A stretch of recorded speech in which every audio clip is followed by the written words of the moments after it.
Magandang oras at magandang araw mga kababayan, mga ka-art lover. Bakit nga ba merong disinformasyon sa mga platforms ng social media ngayon? Bakit nga ba maraming fake news na lumalabas? Bakit maraming mga vloggers na political vloggers at mga trolls na galing sa mga troll farms ng China? Dito sa bidyong ito ay atin malaman ang tungkol sa mga trolls at political vloggers na ito. Atin panoorin. Sa mga huling araw ng kampanya, mas pinatindi ang mga estratehiya ng mga kandidato, hindi lang sa traditional media tulad ng TV, radyo at dyaryo, kundi pati na rin sa iba't ibang social media platforms. Lalo na't napakalaki ng bilang ng mga kumukuha ng impormasyon sa social media. Sa Facebook, umabot na sa 83 million ang active users sa Pinoy, 56 million naman sa YouTube, 35 million users sa TikTok, at 10 million users sa Twitter. Ayan, so ang Facebook talaga ang pinaka-maraming user kasi libre ang paggamit eh. Hindi na kailangan mayroong load. Hindi katulad sa YouTube na kailangan mayroong kang load para mayroong makapag-view at makapag-comment ka. So, ang YouTube ay pangalawa lamang na pinaka-maraming gumamit sa Pilipinas. So, meron tayong 85 active users ngayon ng mga Pilipino ng social media, at sa 85 na yan, sobra sa kalahati ay naniniwala sa mga fake news na nariyan sa Facebook, sa YouTube, sa TikTok at sa X or itong tinatawag na Twitter. Kaya ingat lang tayo kapag meron tayong nabasa na mga nakala natin na fake news, ay kaagad natin i-fact check. I-type lang yung fact check at meron na kayong mabasa doon kung totoo o hindi ang balita. Pero ang mga balita talaga, ang mga totoong balita ay galing sa mga legit news center or legit na mga broadcasting network katulad ng GMA, ng ABS-CBN, ng TV4 at iba pang mga legit na mga news center. Kaya huwag maniwala diyan sa mga vlog lamang, sa mga vlogger influencers, kasi yan lang naman ay mga opinion nila at karamihan diyan ay trolls from China na nagbibigay ng disinformation, lalo na ngayon na parating na ang 2028 presidential election. Marami ng trolls. Nag-umpisa na sila ngayon sa itong hasik ng mga disinformation at mga destabilisasyon sa gobyerno. Balik tayo sa ating video. Higit 4 na oras kada araw din ang inilalagi ng bawat Pinoy sa social media, pinakamataas sa buong mundo. Pero nakakabahala sa social media platforms din naglipa na ang fake news at disinformation. Sa survey ng social weather stations o SWS, 51% ng mga Pilipinong hirap tukuyin kung ano ang fake news. At 70% na nagsabing isang seryosong problema ang fake news. Kung halimbawa ikaw ay bombarded, ikaw ay nalunod ka sa dami ng fake news, tapos hindi mo nakita na may fact-checking doon, problematic yon. So ang nangyayari, you become a hardcore, di ba, solid, alright, na supporter. Ayaw mo nang makinig. Ayan, tama yan. Yan ay nangyayari ngayon sa mga DDS. Kasi kapag may kausap ako na mga tao at kapag nag-open ako ng istorya na sabihin natin na PBBM, ay biglang banatan ka agad nito si PBBM. So diyan ko na mahalata na ito ay isang DDS at isang na-influensahan nitong mga fake news na galing sa mga trolls. At ang mga trolls na yan ay yan yung ginagastusan talaga ng katulad ngayon ng China. China ngayon ang gumagastos ng mga trolls sa Pilipinas. Sa buong mundo ang China daw, ayon sa US Intelligence, ang China ay mayroong 2.5 million trolls or mga vloggers na nakabase sa China. At sa labas ng China ay marami din. Katulad dito sa Pilipinas ay mayroon daw 2 point something million din ang binabayaran daw ng China. ng mga Filipino vloggers para lamang magkalat ng fake news na sinisiraan ang gobyerno ni PBBM. Kaya marami talaga ang nabiktima, ang na-influensya nitong mga fake news. Marami ang naniniwala ng mali, katulad na lamang ng paninira nila kay PBBM, pati yung Romualdez, pati yung Lisa Marcos, sinisiraan nila. Kaya maraming Pilipino ang naniniwala kasi maraming mahina mag-analyze. Kaya kung pumasok na sa kanilang utak at yung kanilang utak na manipulate na budol-budol na, baga kung sa Bisaya or sa layman's term na budol-budol ng utak mo, ay hindi ka na talaga magising. Hindi mo na makikita ang tama. Kasi yung na-absorb ng utak mo ay mali na eh. Doon ka na naniwala kay digong. Imbis na yun ang gumagawa ng hindi maganda, doon ka pumapanig. At nalimutan mo na ang tama. Dahil sarado ang utak mo, dahil nga sa ang background ng utak mo ay hindi mo kaya ang napakaraming informasyon at ang utak mo ay hindi marunong mag-criticize at mag-analyze ng mga narinig mo. Karamihan, 80% of Filipinos ay hindi ganun ka-intellectual. Kaya marami ang nabudol-budol. Ayan ang katotohanan tungkol dito sa pagpapakalat ng China ng mga vloggers na pro-China, pro-DDS, pro-Duterte, pro-Kibuloy, pro-China. Pero ang pinaka talaga niyan ay pro-China. Ang pinaka ugat niyan. Kaya ito, tingnan natin tong Filipino influencers, trolls from China. Ito, Filipino influencers, ito, troll farms, trap for pro-China narratives. Ito na artikulo, atin basahin. So ito, Manila, Philippines, the Chinese government is recruiting Filipino social media influencers and troll farms. Itong troll farms, katulad yan ng Pugo. Isang gusali, isang building na punong-puno ng mga naggagamit ng computers. Ito yung mga recruit ito, mga trolls ang tawag. At makikita nyo sa isang gusali, sabihin natin 4 na palapag, mayroong 2,000 ka-trolls. Lahat yun, mga tao yun, na nag-operate ng kanya-kanyang computer. At ang trabaho lang niyan ay pareho. Ang pagsira kung sino man ang iutos ng kanilang boss, kung sinong sirain, ay sabay-sabay nilang sisirain yan. Papakalat nila yung fake news sa lahat ng social media, sa Facebook, sa Twitter, sa TikTok, sa YouTube.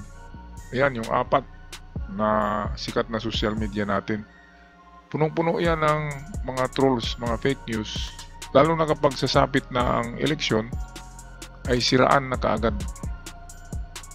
Pero sa lahat ng nagre-recruit ng mga trolls, ng mga influencers na gagawa ng fake news, tanging China lamang talaga ang gumagastos ng grabe para siraan nila ang kanilang, katulad sa PBBM administration, talagang sinisiraan yan ng China para makapasok muli ang mga Duterte. At kapag napasok uli ang mga Duterte, piyesta ang China. Kasi probinsya ng China ang Pilipinas kapag mga Duterte ang makaupo. Recently published study with as many as 10,000 fake accounts found to be spreading pro-China narratives. Dito lang yan sa Pilipinas ay mayroong nakitang 10,000 fake accounts. Ang hindi nabanggit kung Facebook ba o Google o YouTube. But besides the flood of pro-Chinese content on social media, the Chinese government is also relying on more covert platform propaganda. Magaling ang China hindi matrace, magaling magtago ng sikreto yan. Hindi matrace na sila, katulad na lamang sa Pugo. Karamihan ng Pugo workers kasi nire-recruit yan na sa computer, mga computer literate. Pero pagdating doon sa Pugo, ang trabaho niyan ay trolls. So yung mga building na yan na ang dami-dami, na puno-puno ng mga gumagamit ng computer na gumagawa ng fake news, ito ang tinatawag na trolls farm. Kasi marami farm, parang nagtatanim ng mga fake news. Punta tayo mismo sa Chinese troll farms. Eto, meet the Chinese trolls pumping out 488 million fake social media posts a day yan ha. Bawat araw ay meron silang almost 500 million fake news sa social media. Ganyan katindi ang Chinese trolls. Meron akong isang nabasang article na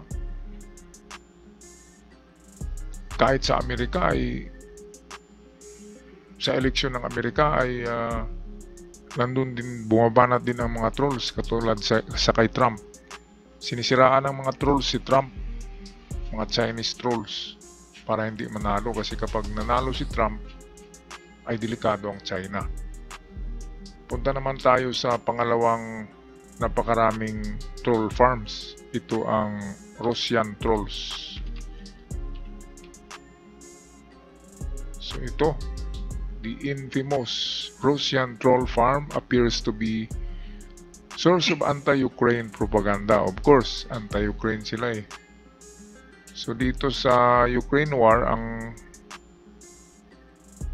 mga trolls ng Russia ay ginagamit din para magpakalat ng mga maling impormasyon. At kapag nabasa yan ng mga mahinaang utak, ay maniniwala, katulad na lamang sa Pilipinas.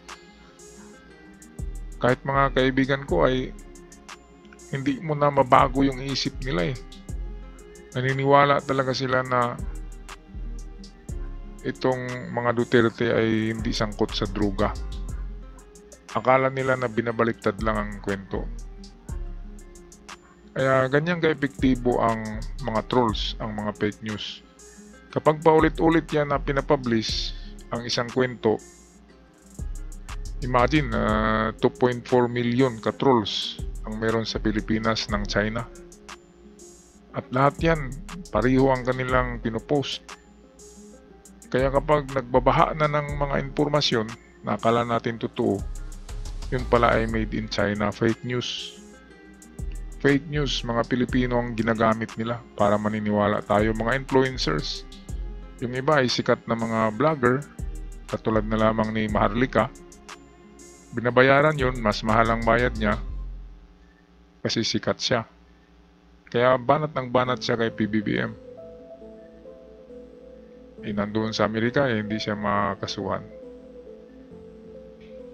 Okay, at dito naman sa Pilipinas, in political arena, ay of course merong 2 hanggang 3 faction o grupo na dominante sa politics. Katulad na lamang sa ngayon, ang 2 malakas na grupo ay ang mga DDS at loyalista. Kaya ang loyalista ay meron din silang mga trolls, at ang DDS ay napakarami rin.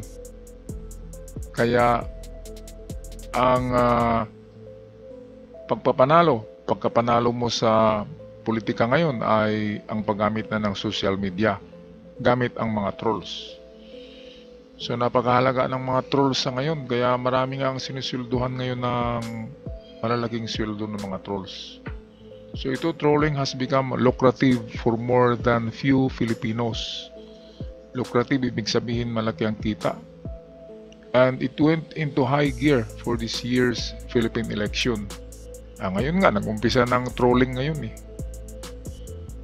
Kasi malapit na ang next presidential election. So, 3 taon pa lang, bago ang election ay mag-start ng trolling ang mga fake news at tapunan yan ng mga issue. At hindi mo sa umpisa mahalata na ang mga vlogger na yan ay makadidiis or loyalista dahil tinatago nila ito para hindi mahalata. Para sabihin ng taong bayan na siya ay neutral lamang. So ito ang sabi ng isang trolls. What is important is we get our paychecks and we deliver on what they ask, she said. So pera-pera lang talaga. What is important is cheque. Cheque lang daw. At ma-deliver ang gusto ng kanilang amo, okay na yun. Si Sharon. Si Sharon yan. A troll in the Philippines can potentially earn anywhere between 30,000 to 100,000 pesos every month. So, kapag mahina ang trolling niya, ang mga views sa kanyang YouTube or Facebook ay 30,000 ang kanyang sweldo to 100,000. At bukod pa doon ang sweldo niya galing sa kanyang amo sa troll farm. Iba rin yung kita niya sa Facebook or YouTube. Kasi kung viral ang kanyang mga video ay kaya nga nakalagay dito 30 to 100,000. Kapag maraming nanonood, kukuha pa siya ng sweldo sa YouTube or Facebook, kukuha pa rin siya ng sweldo sa kanyang amo. Kaya ganyang kalukrative ang trolling in the Philippines. That makes trolling financially lucrative compared with average monthly wage, which was about 16,500 pesos. Ito yung 16,000 kapag nagtrabaho ka sa mga kumpanya sa Pilipinas. Kaya ang trolling ngayon ay napaka-lucrative na business. All you have to do is kailangan vlogger ka, influencer na katulad ko. Pero ako sabihin ko sa inyo ay wala akong tinotroll at wala akong amo. Ang akin lang ay doon ako pumapanig sa makatao, makabayan at totoo. At hindi ako nagtatrabaho para sa pera. Yung opinion ko ay kung saan yung puso ko ay naroon. Meron nga mga nagsabi na binayaran daw ako dahil pabor ako kay PBBM. Pero kahit sino pa dyan ang itapat sa mga Duterte, kahit hindi si PBBM, ay doon ako sa itapat sa kanila. Kasi klarong-klaro na nahubaran na ng maskara eh. Klarong-klaro na talaga na sila ay maka-China. So yun lang ang ating maibigay sa inyo na kunting informasyon about trolls at trolls farm. Ano ba talaga ang ginagawa ng mga iyan. So ingat lang kayo mga ka-vlogger, mga ka-influencers. Baka napasok na kayo sa Chinese troll farms. Ay mag-ingat kayo. Isipin nyo, Pilipino pa rin tayo at dapat Pilipinas ang ating mahalin. Okay, ako ay magpaalam na hanggang sa muli. Huwag kalimutan mag-subscribe sa ating channel. Paalam!